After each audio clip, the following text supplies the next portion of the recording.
Hello, hey guys, welcome to back to my YouTube channel. Fixing the issue, the Shopify app has been not working. The app has been open, but any error show problem. The error has been pop up. The Shopify has been home page has been issues problem. Something with wrong.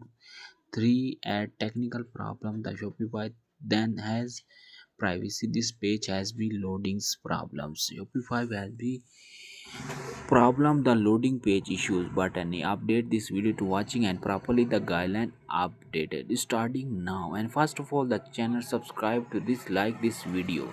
First of all, open the Play Store, open and search the Shopify. Please wait and search the Shopify.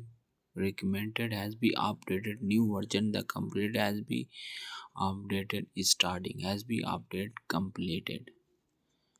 Update completed. Second step, the Shopify has been clicks and app has been setting officially the app well settings.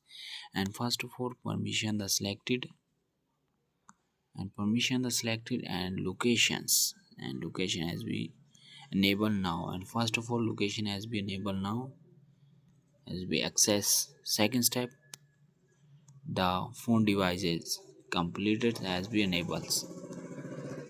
Backup and the completed. Reset your device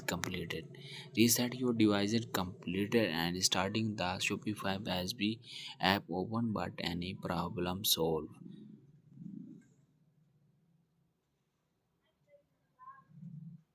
No issues and logins has been successfully. Thank for watching this video.